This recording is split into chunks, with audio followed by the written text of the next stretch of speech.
Bismillahirrahmanirrahim. Assalamualaikum warahmatullahi wabarakatuh. Selamat pagi teman-teman. Kita berjumpa lagi ya di podcast pagi Success is for you.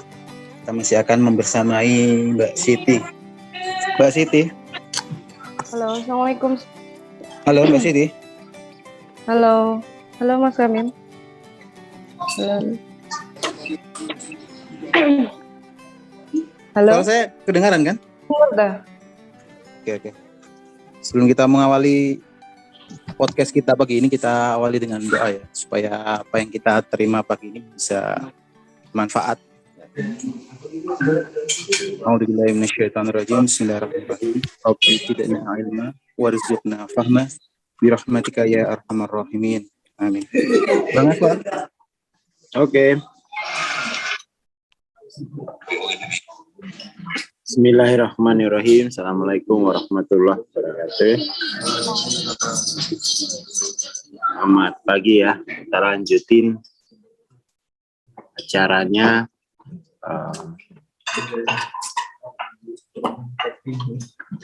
Halo, apa kabar Mbak Siti?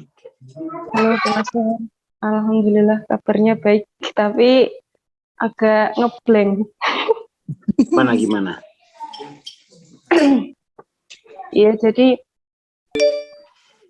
semenjak kemarin pas waktu itu mulai menyadari kalau selama ini itu cuma ego saya aja, maksudnya beban untuk diri saya sendiri aja, itu semakin kayak dapat konfirmasi, pemahaman lagi. Kalau misal ya kayak temanku ini, itu kan aku asalnya kayak memposisikan itu sebagai aku, ketika sendiri itu kesepian kayak gitu-gitu, tapi ternyata dia itu orang yang itu kan dari kecil udah kayak biasa, jadi kayak sendirian itu malah mungkin seneng gitu loh, kayak dia menikmati itu, sehingga kan lebih ini kembali ke diri saya. Oh, ternyata semua hal yang selama ini saya anggap seperti itu tuh cuma saya menilai diri saya sendiri, oke, menimbang orang lain dari diri saya sendiri gitu. Tapi juga seperti ini, kayak ini tadi ya, apa? Kan nanti habis ini saya mau pulang. Gitu. Kayak apa ya? Kayak perasaan itu, misal emosi ada, kayak misal agak sedih, galau, tapi itu kayak di luar, kayak saya sadari gitu loh, di dalam itu kayak saya nggak sedih, tapi di luar kayak ada emosi, kayak gimana ya, kayak di dada ini ada yang nutup gitu, rasanya kayak nggak jelas, tapi sebenarnya saya nggak sedih. Itu gimana Bang? Itu kayak ini ya, kalau pagi saya makan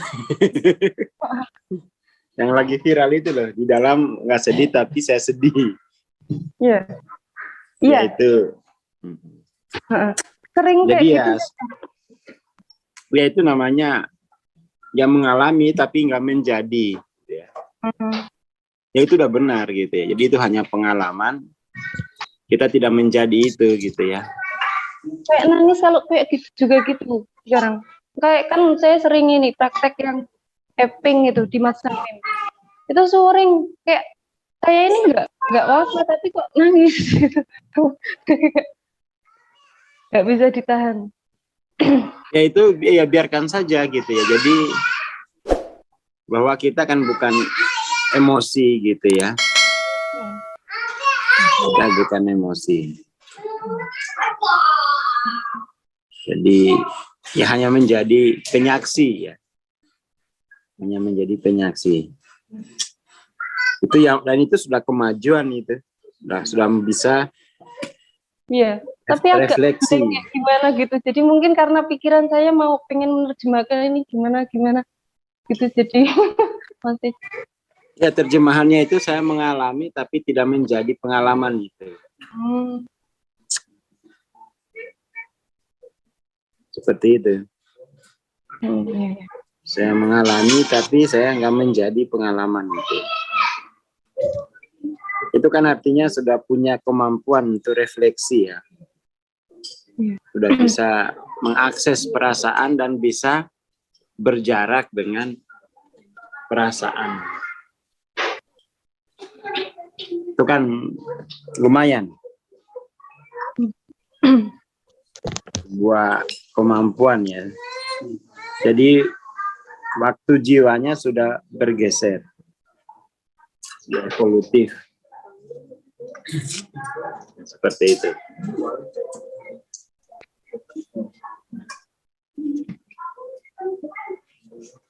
Terus apalagi kira-kira? Iya, kalau ini yang masih kayak tanda tanya ya. Sebenarnya udah lumayan tahu sih kan, misal pakai asas ini ideologis baru ini, cuma kayak masih gimana ya nanti nerapinya. Soalnya saya selama ini kan di rumah itu kayak ini galaunya pasti tentang sosial, tentang Kalau soal bermasyarakat, sosial gitu, maksudnya hubungan dengan itu. Terus utamanya kan gini, saya kan ada anak ya masih TK itu kan, saya untuk nganter sekolah aja itu kayak nggak berani, nggak bisa gitu. kenapa?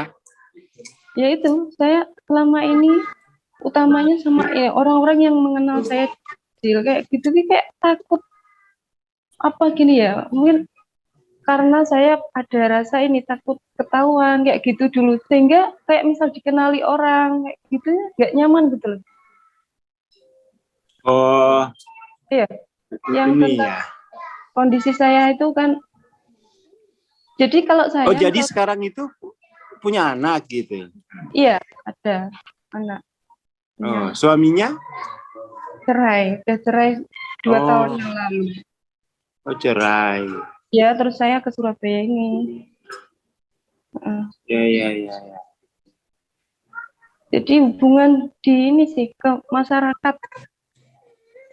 Dan saya kalau misal deket sama teman apa itu, kalau deket banget udah terbuka itu udah pokoknya deket. Tapi kalau orang yang biasa-biasa, keluarga, saudara kayak gitu nggak bisa. Jadi kayak menutup diri. Ya. Ya, jadi itu memang masyarakat itu ya. Masyarakat itu dia apa istilah, sifat masyarakat itu kan dia punya solidaritas. Jadi kita itu menjadi masyarakat itu karena punya solidaritas yang sama. Solidaritas itu nilai-nilai yang dianut, ya, nilai-nilai yang dianut bersama-sama itu menjadi ikatan solidaritasnya. Misalnya solidaritas sesama pedagang itu kan, ya mereka punya satu kepentingan ya, satu kepentingan. Nah itu ya intuitif sebenarnya itu, bahwa ya dirimu ada memiliki hal yang itu tidak bisa mungkin diterima oleh masyarakat gitu ya, hal yang tidak bisa diterima oleh masyarakat. Itu apa namanya ya, menjadi soal gitu ya, jadi soal. Makanya kemudian tuh ya, daripada terus begitu, pada akhirnya kan itu kan yang mendorong orang, daripada kita sebenarnya tidak punya eksistensi di masyarakat, karena kan nggak mungkin diterima kalau berbeda tuh. Makanya lebih baik. Iya, makanya kayak dulu tuh aku kan sebenarnya kerja, kan udah ngajar itu 5 tahun. Ngajar apa? Itu, dulu ngajar kan saya di yayasan itu, di pesantren juga, terus ngajar sama di MTS, MA kayak gitu. Ya itu karena makin lama kayak itu tadi, mungkin perasaan takut ketahuan kayak gitu, terus perbedaan ini juga mulai nggak cocok dengan budaya. Misalkan kalau guru-guru ya, ibu-ibu kan suka misal pakai baju sing macam-macam yang tren gitu loh, Bang. Jangan, saya kan nggak nyaman, bahkan saya berpakaian kayak gitu itu kayak bukan diri saya gitu rasanya. Terus pakai apa? Maksudnya yang ini aja, yang normal gitu loh. Maksudnya kalau yang feminim banget atau kayak gitu-gitu nggak bisa. Terus kan lama-kelamaan kayak misal disindir atau dapat apa kan, saya pun peka, apa namanya, baperan. Jadi makin lama kayak nggak nyaman gitu dengan semua gitu, menarik diri dari itu, akhirnya resign, sehingga ya itu terus sampai kayak gini sekarang. Nggak, malah udah, dan itu mungkin pergaulan saya terakhir yaitu di lingkungan ngajar dulu. Setelah itu udah di rumah, nggak pernah sosial, teman ya cuma itu aja, mungkin 2 atau 3 orang. Terus sebenarnya ada ya, itu dulu sebelum mulai belajar pun itu yang bikin menyiksa, karena kayak perasaan gimana tuh aku kok nggak berguna, misal kok nggak bisa ini, terus membandingkan diri dengan orang lain, merasa bersalah dengan orang tua dan lain-lain, macam-macam. itu yang berbeda dirinya atau perilakunya? Perilakunya sih ya. Iya, perilakunya. Jadi jangan sampai perilakumu kamu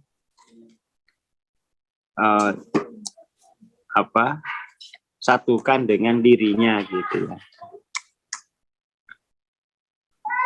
Jangan sampai. Jadi itu perlu dipisahkan bahwa kalau perilakunya itu kan bisa diubah. Ya kan. Tapi itu gini, yang paling penting itu kan kamu mengalami konflik yang multidimensi ini. Ya kan?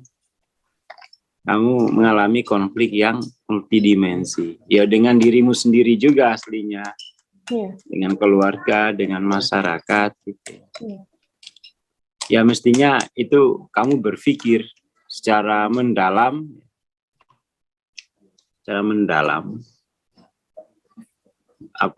Pertanyaan tentang dirimu itu loh. Kamu mempertanyakan tentang dirimu, lalu kemudian ya harus merenungkan apa yang terjadi pada dirimu gitu ya. Pertanyaannya itu harus ke sana. Jadi bukan sekedar konfliknya. Konflik itu kan akibatnya itu kan. Konflik itu akibatnya. Iya, dan itu mungkin memang saya sadari itu dari kecil, kayak polanya begitu terus gitu. Kayak misal di masyarakat, bahkan dari kecil saya tak cari kenapa ya, aku kok dulu di keluarga dekat, misal kayak hari lebaran kayak gitu-gitu itu sangat tertekan, sangat nggak tahu. Ya itu kamu perlu kamu perlu perjelas gitu ya dirimu. Misalnya saya ini laki-laki atau perempuan gitu. Itu harus kamu perjelas gitu ya. Kamu perjelas dulu, lalu kemudian tuh kok perilakunya tidak atau dominan bersebelahan, berlawanan. Itu tinggalkan perilakunya saja yang dibereskan. Tapi kamu harus punya definisi yang jelas dulu. Dirimu itu ini atau ini, kan nggak bisa keduanya, ya kan? Kan nggak bisa keduanya. Ya itu, ya kayaknya memang pertanyaan itu dari dulu sih, cuma sampai sekarang kayak ngambang. Ya itu, jadi itu kan jelas sebenarnya itu Tuhan itu kan memberi tanda laki-laki dan perempuan itu sejelas siang hari ya. Sejelas malam hari. Kan ada tanda di tubuh. Itu udah tanda itu. Itu udah tanda yang paling terang ya. Bahwa saya ini laki-laki atau saya ini perempuan. Itu kan di tubuh jelas itu. Nggak mungkin tidak jelas. Setelah di tubuh jelas, oh iya, saya adalah laki-laki misalnya. Ya kan? Lalu kemudian tinggal ditegaskan lagi perilakunya, ya harus mengikuti tanda yang jelas di tubuh itu. Jadi nggak boleh bingung gitu. Kamu laki-laki atau perempuan gitu. Ya udah, kalau laki-laki ya sudah, tinggal belajar perilaku.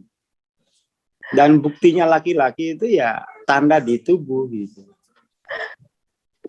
Tanda di tubuh. Nggak boleh ragu dengan itu. Itu kan jelas banget. Kayak denger kayak gini pun di hati rasanya kayak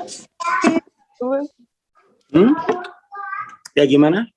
kayak denger penjelasan kayak gini tuh rasanya di hati kayak sakit gitu. Kurang jelas, putus-putus. Kayak denger misal kayak gitu langsung di hati kayak gak enak, sedih, apa namanya? Itu emosional ya, pedih, Iya. tersakiti gitu ya. Tapi itu kamu nggak bisa mengaburkan tanda itu.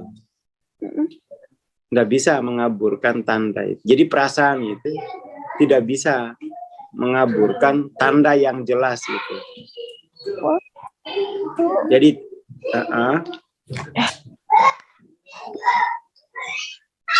kalau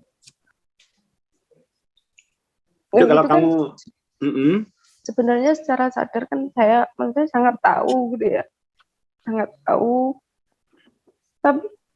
tapi terus ya kenapa kayak hal-hal yang terjadi pun hal yang sangat membuat hati saya senang, bahagia, kayak bahagia itu hal yang berlawanan gitu loh.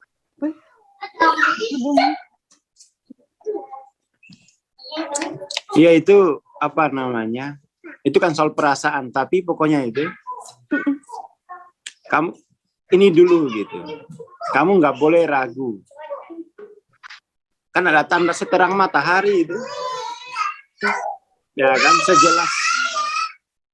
Jadi sejelas siang hari dan sejelas malam hari itu tanda itu. Itu nggak boleh ragu gitu. Itu kedudukannya kan di situ. Kedudukannya itu di situ. Lalu kemudian tinggal persoalkan kecenderungan ya perasaannya. Oh, ada yang salah dengan perasaan saya.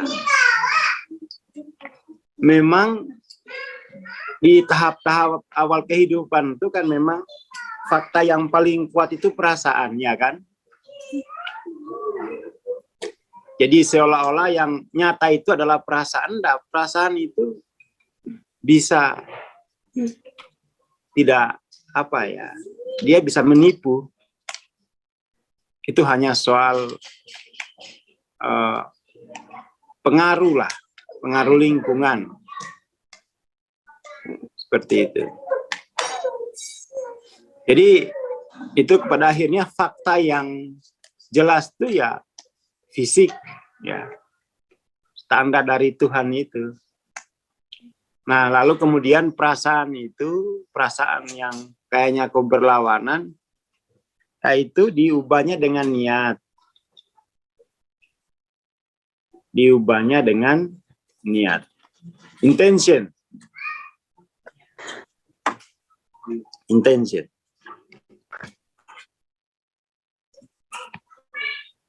Jangan didorong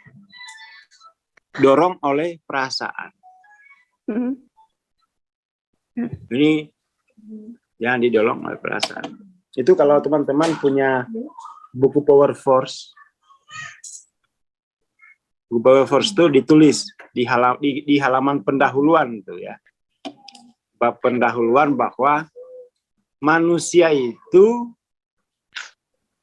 selama ini manusia itu hanya menggunakan dua bawaan dasarnya untuk menilai persoalan. Yang pertama itu penalaran, yang kedua itu perasaan. Padahal kedua-duanya ini adalah alat yang paling lemah. Alat yang paling lemah. Jadi penalaran dan perasaan itu alat yang paling lemah untuk menilai keadaan. Alat yang paling lemah. Tapi kita nggak tahu bahwa itu adalah alat yang paling lemah. Memang di dimensi 3 itu, fakta itu adalah perasaanku. Bagaimana kalau dari kecil perasaannya itu terlukai? Ya faktanya saya akhirnya mengikuti perasaanku. Ya kan? Sama juga dengan yang dimensi 4. Fakta yang paling kuat itu adalah hasil penalaran.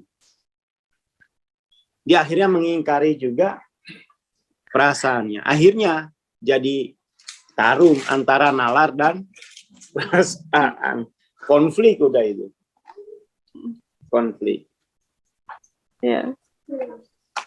Konflik. Kan kayak yang belajar, misalnya yang di apa, kayak bawah sadar kayak gitu loh, Bang. Itu kan belajar gitu tapi sampai sekarang kan nggak nemu, Itu nggak tuntas tuh kalau kamu belajar apa ya, ilmu psikologi itu nggak tuntas. Saya frustasi malah Ya. merasa salah, sangat menyalahkan diri, kok nggak bisa, katanya bisa. Terus tapi ini juga ada, kayak di masa saya itu kayak ada konflik gitu sama bapak saya, memang Ya.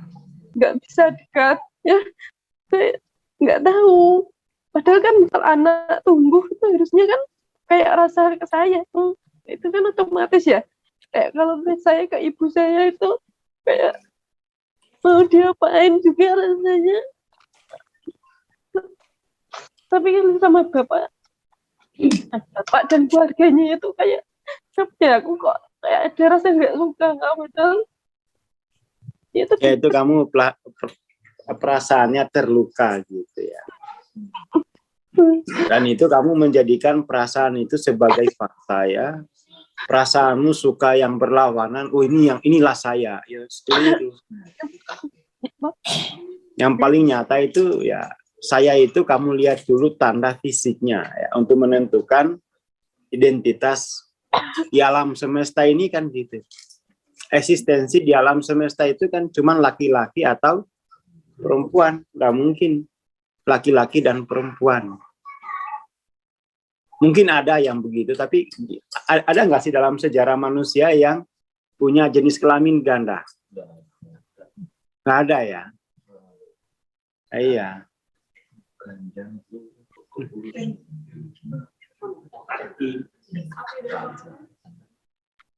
Di alam semesta itu ya secara umum ya laki-laki atau perempuan. Laki-laki atau itu jelas itu eksistensi kita di alam semesta. Itu kalau kamu pergi ke Candi Ceto, kamu naik ke dekat ininya itu jelas itu yang laki-laki dan perempuan. Di bawahnya lagi baru ada wajah laki-laki kok mirip perempuan, ada wajah perempuan mirip laki. Tapi di atasnya itu jelas tandanya, laki-laki jelas, perempuan jelas. Tanda feminimnya itu ada, tanda maskulinnya itu ada. Alam itu selalu begitu. Alam itu tegas. Alam itu tegas. Dan tandanya juga tegas. Jadi kalau kamu main-main pergi ke Candi Ceto, itu belajar tentang eksistensi saya di alam ini adalah berdasarkan jenis kelamin itu. Sementara eksistensimu di eksistensi transenden itu kan tidak pakai jenis kelamin.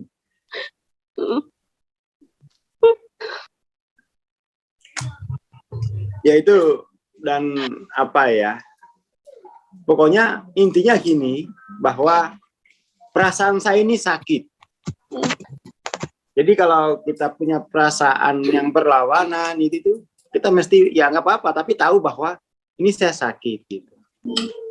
Paling tidak ada persaksian ya tentang kebenaran meskipun saya belum mampu, ya kan? Tapi kita tidak boleh ragu-ragu mana yang benar, mana yang salah. Seperti itu dulu. Iya. Kalau punya anak kan artinya kan dia perempuan, ya kan? Kan dulu hamil kan? Iyalah, masa di download. Betul. Kayak dulu kan maksudnya juga ya kalau kayak mengubah, maksudnya menyembuhkan diri saya kayak gitu sampai saya menikah kayak gitu ya Bang. Itu tapi panjang pernikahan itu saya sangat trauma sampai di malam itu mimpi buruk. Ya itu perasaan lah ya, itu perasaan. Perasaanmu luka, tapi tidak bisa mengaburkan eksistensimu di alam semesta ini. Tidak bisa mengaburkan itu, karena itu jelas, alam itu selalu jelas bahwa cerah itu berbeda dengan mendung. Gitu ya. Alam itu selalu begitu. Siang itu berbeda dengan malam, itu alam itu selalu tegas dia. Selalu tegas. Kalau di rumah itu beratnya juga gini, kalau di tempat lain tuh saya mau galau kayak apa kan saya bisa jadi diri sendiri. Kalau di rumah itu ya kayak ada bahkan mau nangis aja bingung tempat kayak gitu loh. Soalnya saya merasa orang tua saya, keluarga saya anggap saya itu baik-baik saja, tapi saya itu menderita ini gitu, dari dulu nggak bisa jelasin.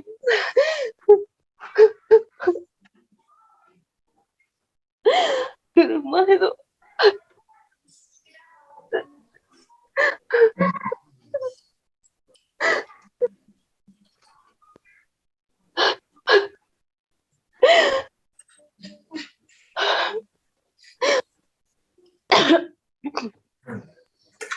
Minum dulu, Mbak. Iya.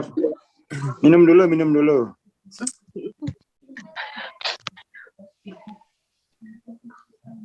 Ya itu ya saya kira ini ya apa namanya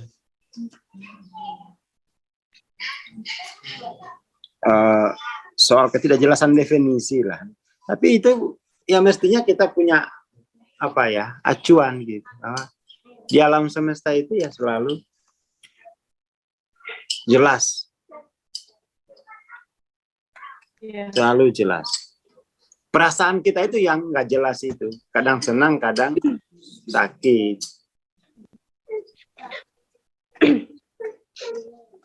Tapi pokoknya itu untuk siapapun ya. Tapi memang kalau dimensi 3 sih, fakta yang paling kuat itu adalah perasaannya. Udah selesai. Fakta yang paling kuat adalah perasaan. Itu kan makhluk dimensi 3 begitu. Jangan ingkari perasaanmu. Ya kalau perasaannya sudah tersucikan ya betul.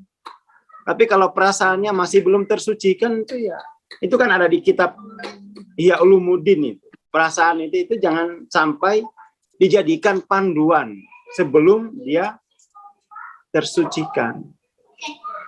Kan ada tahapan-tahapannya tuh. Masih jadi dimensi 3 udah jadikan perasaanmu sebagai panduan. Jangan ikuti nalarmu. Ya, kacau. Perasaan itu, kalau sakit, dia bisa sakit. Perasaan itu bisa sakit. Sampai dia tersucikan, betul ya. Baru itu dijadikan. Tapi tetap saja sebenarnya, kita nggak bisa, apa ya, pokoknya sebelum disucikan itu nggak bisa nalar juga nggak bisa dipakai sebagai ukuran benar, perasaan juga nggak bisa dijadikan sebagai ukuran benar. Makanya sama Tuhan itu dikasih wahyu, dikasih nabi, biar masing-masing orang itu punya rujukan berdasarkan kebenaran gitu ya. Berdasarkan kebenaran dari sononya, kan yang boleh menetapkan kebenaran itu kan Tuhan. Nah kenapa? Ya dia yang buat. kita kadang-kadang tuh ya karena itu fase eksistensi begitu, merasa bahwa perasaanku ini adalah kebenaran. Jadinya kan relatif itu akhirnya. Jadi semua relatif. Semua relatif. Tanpa kita tahu bahwa kita ini sedang berjalan dari gelap menuju terang. Kalau berjalan ya sudah. Jadi kita memahami bahwa kehidupan ini sesuatu yang sudah fix, sudah terhukumi selesai, sehingga kan terbagi nanti dari dua kelompok, kelompok surga dan kelompok neraka. Padahal kan kehidupan masih OTW, belum selesai. Tapi kita memahami seolah-olah sudah selesai. Jadi perspektif perspektif evolutifnya itu nggak jalan gitu. Semua perspektif hukum aja, semua dihukumi seolah-olah kehidupan sudah titik. Padahal ya masih koma, masih harus titik, tapi harus masih lanjut ke paragraf berikutnya. Dari paragraf masih harus ke halaman berikutnya. Ya kan? Seperti itu. Ya jadi ikuti kata hatimu itu jangan diikuti lagi. Karena itu nanti bisa menipu. Ayah kalau dimensi 7, nah dimensi 3 ikuti kata hatimu kan isinya setan semua itu. Jadi jangan dibiasain ikutin kata hatimu. Itu kalau coba dibaca apa itu di Ihya kalau nggak salah tuh. Hati itu harus disucikan dulu, baru bisa menjadi radar. Sebelum disucikan tuh, bahaya itu. Bahaya. Isinya itu ya kegelapan, isinya itu ya binatang-binatang macam-macam. Ada predator, pemakan daging, pemakan tumbuhan begitu ya. Macam-macam, jangan diikutin dulu. Iya. Jangan diikutin. Jadi kata hati pengen nyantet orang gitu ya. Kata hati saya pingin taracuni mantan saya. Masa ya dituruti? Itu kan hati itu kan punya penyakit. Iya. Akal pun juga punya keterbatasan. Bahkan juga punya penyakit yang disebut logika falasi itu. Jangan sekali-kali, kata hati saya, nanti nyesal. Itu ya juga kan? tentunya juga kayak gitu ya, kayak prosesnya. Pokoknya sekarang itu jangan menggunakan kata hati, jangan menggunakan kata pikiran, tapi ya kata siapa ya, kata Mas Camim ya. Jadi itulah pentingnya orang punya guru. Itulah pentingnya orang punya guru. Kenapa? Hati kita masih isinya kebun binatang. Akal kita masih isinya kepentingan. Nggak bisa dipakai buat rujukan benar. Nggak bisa dipakai sebagai rujukan yang benar. Itulah pentingnya, urgensinya harus punya guru. Jadi biar ada yang sembuhin, biar ada yang tatah. Tapi di masyarakat itu selalu ikuti kata hatimu. Ya Allah, kayak anaknya ini sudah jadi wali. Lah kalau wali boleh itu. Belum jadi wali nggak boleh ikutin kata hati. Wali murid kan? Wali murid. Kata diri transenden jangan dulu. Jangan dulu. Jangan ini dulu. Dia harus dicek. Kalau di Islam itu harus dicek dengan wahyu. Karena kita itu gimana-gimana, kita itu rentan, doif. Kita itu doif. Tapi kayak makanya dikasih panduan yang gimana? Ya, tapi kalau ini ya, mungkin belajar kayak transenden itu kayak kadang kan kita melepaskan misal perasaan, pikiran, jadinya itu kayak bingung gitu, nggak tahu Ya kayak arah. hampa. Ya, Pak, saya Ya ngerasa kayak hampa. hampa. Mm-mm. Jadi kayak ya Allah, ini gimana Ya, maksudnya? jadi kayak hampa itu karena nggak punya eksistensi lagi. Karena perasaan itu dulu dicap sebagai aku. Inilah saya, gitu ya. Jadi saya ada karena perasaan saya ada. Saya ada karena pikiran saya ada. Jadi kalau nggak lagi berpegang pada pikiran, nggak berpegang lagi sama perasaan, itu seolah-olah saya nggak ada. Iya. Ya itu tantangannya gitu ya. Makanya kemudian tuh ini harus belajar ini nih sifat 20 gitu. Bahwa eksistensi saya itu tergantung kepada Tuhan. Tapi persoalannya belum kenal dia. Belum kenal eksistensi yang tergantung pada Tuhan. Jadi ini kan proses ya, ini proses. Pokoknya gini, kalau kamu merasa tidak punya eksistensi karena melepas perasaanmu, karena kalau kamu merasa nggak punya eksistensi karena melepas pikiranmu, ya itu selawat aja gitu. Pokoknya saya umatnya Nabi aja. Pokoknya eksistensi saya ini ya selawatan aja, selawat. Kamu selawat aja. Kamu selawatan, ya udah gitu. Selawatnya itu selawat eksistensi. Jadi kamu tetap punya eksistensi gitu. Sakit itu nggak punya eksistensi. Sesakit-sakitnya sakit itu ya nggak punya eksistensi itu. Beratnya di situ ya. Ya. Selawatan aja yang pilih selawat yang kamu suka gitu ya. Itu kan ini kayak lagu-lagunya Leto itu loh. Apa namanya itu? Sebelum cahaya gitu kan. Sakit sebelum cahaya. Makanya karena nggak punya eksistensi itu, dia akhirnya nempel kemana aja itu. Saya jadi ini aja. Karena nggak punya eksistensi di masyarakat, dia mencari eksistensi yang dibenci masyarakat. Jadi tukang begal. Iya, karena masyarakat dia merasa tidak punya eksistensi, jadi begal ya demi eksistensi. Jadi apalagi? Jadi begal, jadi apalagi yang kita kenali buruk di masyarakat itu? Ya. Jadi pemabuk, ya. Seperti itu. Macam itu.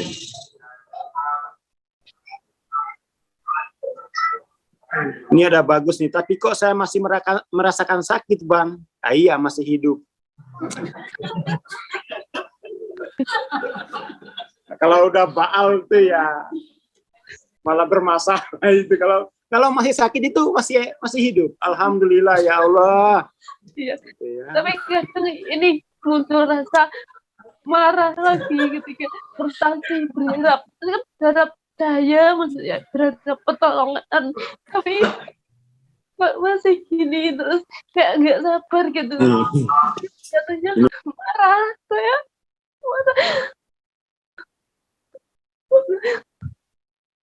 Nggak sabar. Soalnya gelap.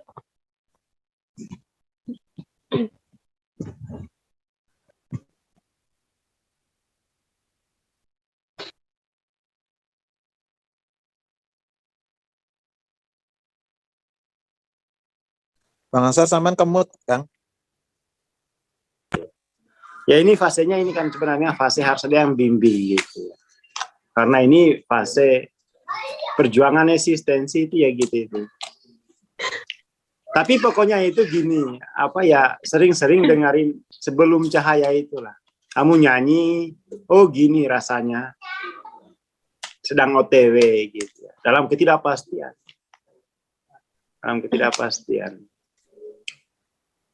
Dan ini memang persoalan yang yang jarang disadari orang gitu ya. Beruntunglah menyadarinya di usia seperti sekarang itu kan, jadi masih banyak berbenah. Pokoknya itu kalau kamu merasa kehilangan eksistensi gitu ya, kamu lihat fisikmu, ini ada kok. Ini tanda bahwa masih ada. Gitu. Iya. Jangan ikutin perasaan, bahaya kalau ikutin perasaan. Lihat fisikmu. Jangan ikutin perasaan. Pernah kayak Jangan ikutin perasaan. mungkin belum transenden kayak dulu kan waktu pernikahan itu pernah dipasang kayak hampa beberapa, tapi apa ini namanya, kan ada anak saya sangat mencintai anak, tapi juga mikir gimana nanti kalau saya seperti ini terus, akhirnya apa itu namanya, saya tuh jadi kayak masa depan itu nggak ada, saya nggak pernah punya masa depan, gelap ya. gelap, nggak ada. Bahkan saya dulu mikir umur sampai 18 aja kayaknya nggak mungkin, saya nggak lama, nggak pernah bayangin umur sampai dewasa, nggak pernah, nggak bisa. Itu Mbak Siti ya beruntung, tahu nggak punya masa depan di usia sekarang. Ada yang sudah umur 90 tahun, ya Allah, aku nggak punya masa depan. Itu tersiksa dia. Umur 90 tahun baru mempertanyakan itu. Ya Allah, ternyata saya nggak punya masa depan. Mau kemana-mana, mau ikut Zoom, udah pendengaran udah berkurang. Iya.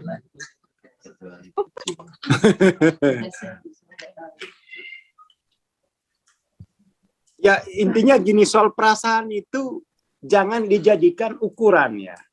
Ukuran benar, jangan. Jangan dijadikan ukuran benar. Ukuran benar itu kalau dikembalikan ke persamaan asasnya. Nggak bisa dipakai perasaan. Bisa jadi yang kita benci ternyata itu jalan hidayah. Bisa jadi yang kita suka ternyata itu kegelapan. Jadi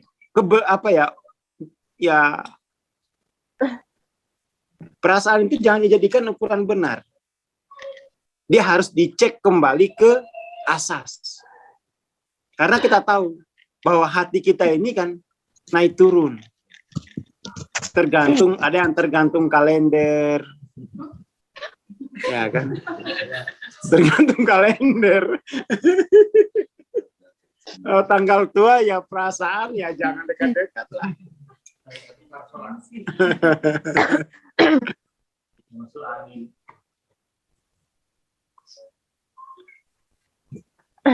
Pokoknya itu perasaan itu menunjukkan apa yang sedang terjadi di lingkungan gitu ya.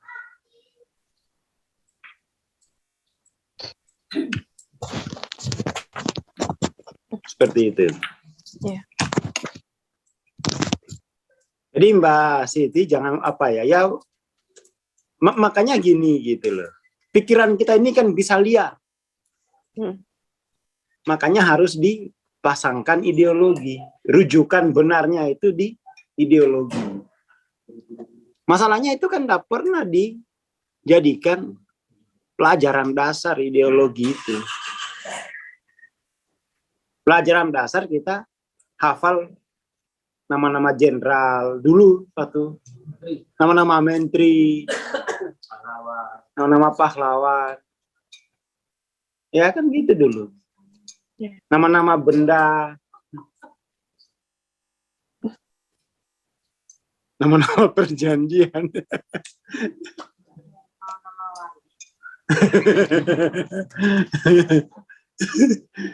Ya itu. Makanya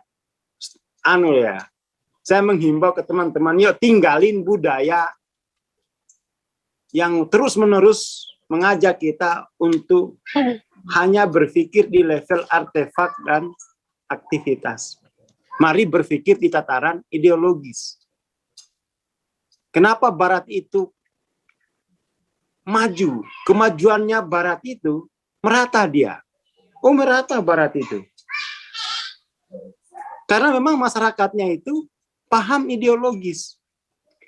Jadi dan Barat itu tidak sungkan-sungkan meruntuhkan ideologisnya sendiri. Oh, nggak sungkan-sungkan.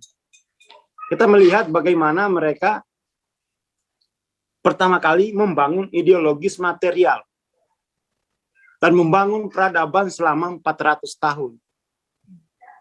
Berhasil. Tapi mereka akhirnya juga sadar, nggak cukup ini ideologi material ini. Lalu kemudian beralih sekarang ke kuantum. Rame-rame mereka. Jadi kalau ada seminar kuantum itu mereka, itu bisa puluhan ribu yang hadir. Masyarakatnya itu. Masyarakatnya. Mereka sadar pentingnya tataran ideologis. Pentingnya berakidah. Ideologis itu kan bahasa Arabnya akidah itu. Sama dengan akidah.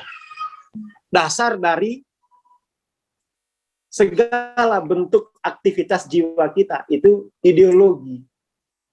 Jadi kalau dokter jantung itu beda orang meninggal, dia nggak merasa bersalah. Kenapa? Saya sudah menjalankan tugas sesuai dengan garis ideologi saya. Jadi kalau orang sudah berpikir ideologis itu, hasil itu nomor 2. Yang penting saya sudah sesuai dengan ideologis. Jadi kalau orang sudah berakidah, surga neraka itu nomor 2. Yang penting saya menjalankan akidahku. Seperti itu.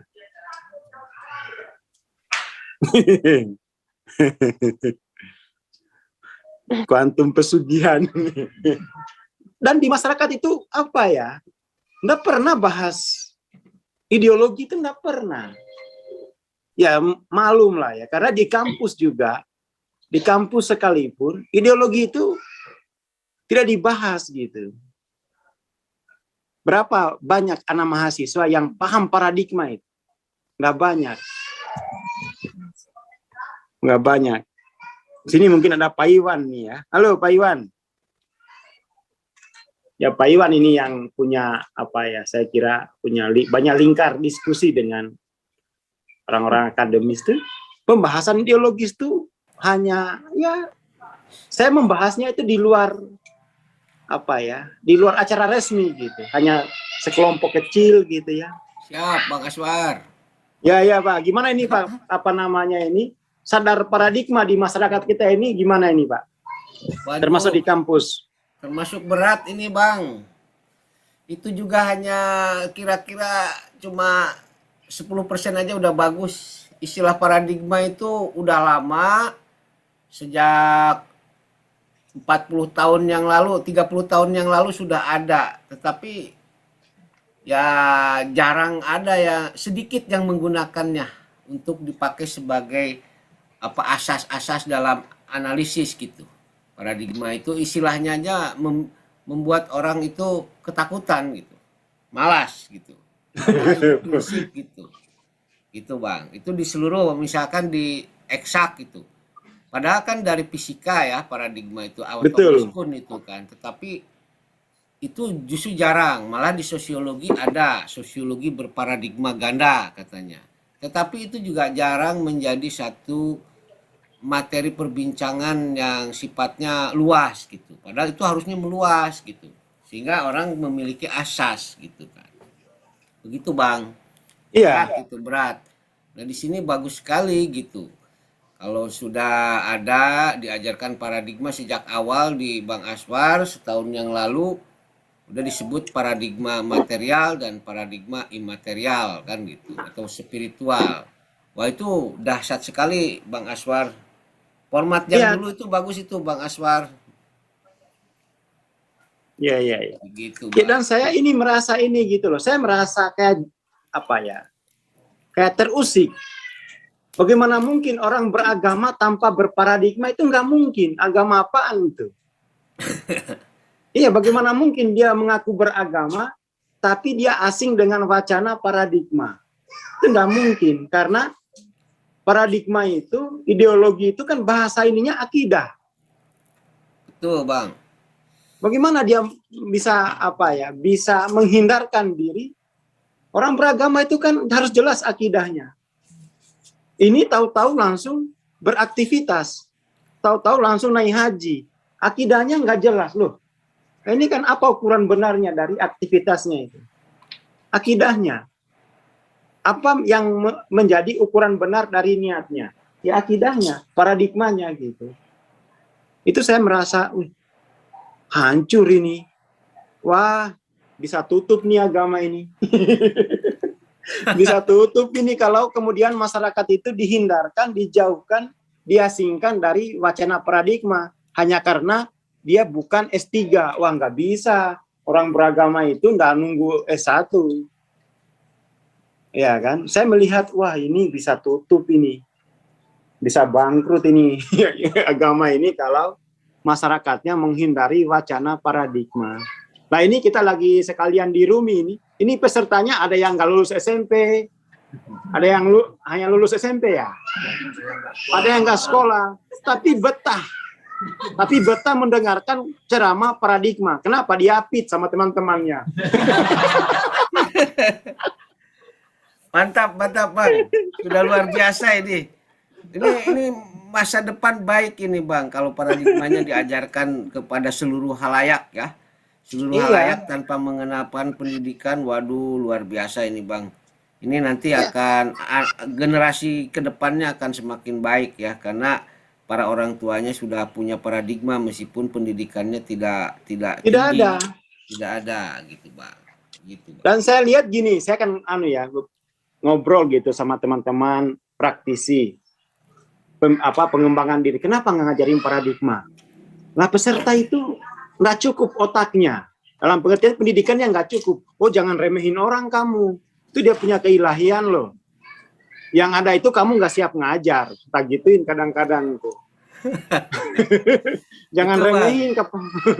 Jadi ilmu artinya nanti menyebar dengan adanya paradigma itu, nanti banyak orang yang ya bisa berdebat itu sampai akar-akarnya kan mengenali gitu kan. Jadi jelas punya asas, punya pendasaran. Tapi kalau nggak belajar paradigma, kita hanya mengikuti perintah aja, bahaya itu kalau sudah begitu Bang. Sangat bahaya. Dan itu orang beragama itu wajib berparadigma. Bagaimana orang beragama tanpa akidah? Ya kan? Itu kan kalau akidah itu, kalau di pondok itu ilmunya ilmu kalam, ya toh? Ilmu kalam. Harus punya ilmu kalam. Itu harus tuntas. Jadi di sini ini paradigma dipelajari untuk kepentingan beragama, bukan lagi kepentingan gelar. Kalau lebih mendasar itu ya. Jadi mestinya gitu. Paradigma itu dipelajari untuk kepentingan agama, bukan lagi untuk sekedar kepentingan analisis akademis buat apa gitu. Itu kan, jadi ini memang saya sih menghimbau ke seluruh praktisi pengembangan diri, stop ngajarin masyarakat itu hanya sekedar do and don't, metode itu enggak sampai kemana-mana itu. Kelihatannya sih simple ya, simple cepat, tapi itu enggak sampai kemana-mana.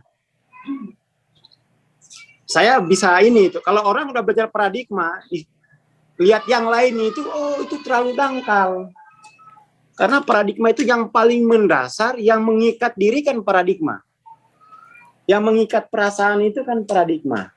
Yang mengikat pikiran itu kan paradigma. Yang mengikat perilaku itu ya paradigma itu.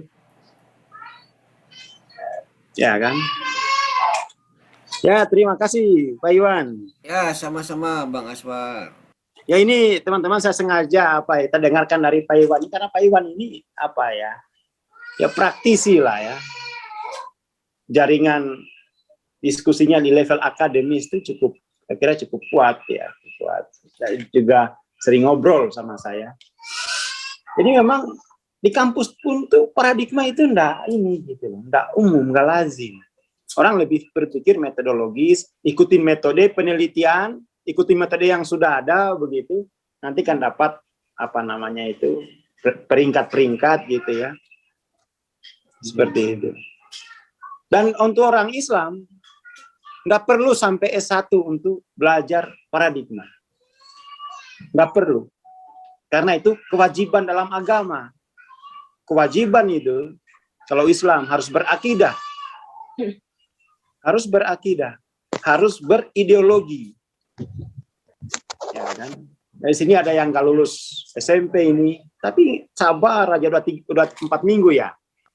4 minggu ngikutin ceramah paradigma dan khusyuk, sangat khusyuk. Nggak bisa kemana-mana, diapit soalnya. Ya, jadi itu nggak bisa kita menghindarkan diri. Sudahlah, ngomongin mana hasilnya. Karena hasil itu hanya konsekuensi sebenarnya. Hanya konsekuensi dari paradigma. Soalnya dulu saya juga pernah digituin teman saya. Waktu saya awal-awal yuk belajar paradigma ideologi. Alah war, ngopi aja masih nyari uang di jalan buat belinya kok ngajarin paradigma. Yes, yang simple-simple aja war. 5 tahun kemudian, Mbak, karena saya fokus 5 tahun kemudian. Kok kamu berubah ya? Oh, paradigma, bos. Paradigma. Makanya di barat itu paradigma itu, ideologi itu, kalau sudah tidak bisa lagi menjelaskan pengalaman kita, itu berarti ideologi itu punya keterbatasan. Itu wajib digugat. Gitu. Itulah barat itu. Mereka berani menggugat akidahnya sendiri. Makin ke sini itu barat itu makin, loh, ini kok makin tauhid ini.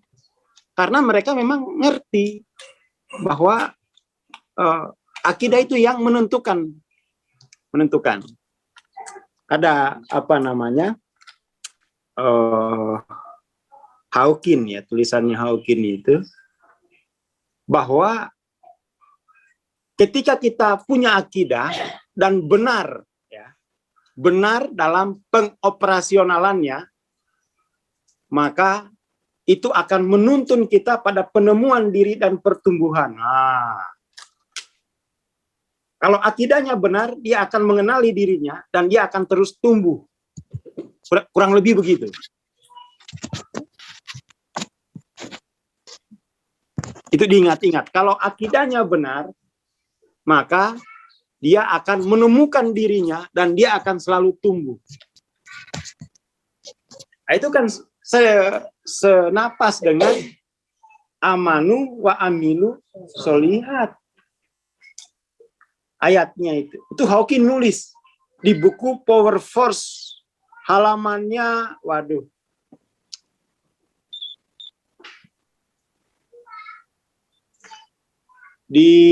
Pokoknya itu sebelum bab 4 lah. Kalau baca buku itu yang jelas gitu. Yang diingat, yang hal-hal penting gitu kan. Kenapa saya menemukan itu? Karena memang saya fokus pada paradigma.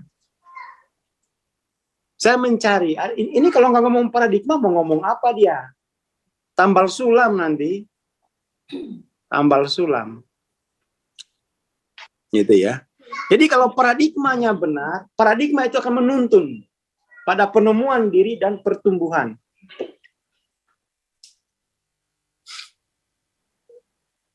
Jadi kalau melihat keadaan kaum orang beragama hari ini tuh ini nggak punya akidah, ini aslinya ini nggak punya akidah. Dan memang ada semacam ini ya. Kalau kita pelajari sejarah politik itu, saya akan mempelajari itu ya, sejarah politik perkembangan Islam itu. Jadi ada pembacaan yang terbalik itu memahaminya sejak sejak khalifah siapa gitu sudah terbalik diperagakan. Jadi seolah-olah yang tampil itu agama itu adalah perdebatan teologisnya. Padahal kalau teologis itu kata Nabi nggak boleh diperdebatkan. Jangan berdebat tentang teologis. Kalau kamu mengejek Tuhannya, dia akan ejek. Tapi diperdebatkan malah. Udah mulai ada yang terbalik. Jadi gerakannya itu gerakan apa namanya itu? Kalau di bukunya itu yang harus dipelajari itu dusturnya. Apa dustur, Pak? Bahasa Arabnya dustur. Dustur, undang-undang. Etikanya. Etika. Dusturnya gitu ya. Yang harus dipelajari pertama itu dusturnya. Etika ya. Etikanya. Etika itu nanti belajar ya ideologi. Tataran perilaku. Ya, dusturnya kan. Seperti itu. Dustur. Nah, sekarang orang belajar hukumnya. Jauh sekali.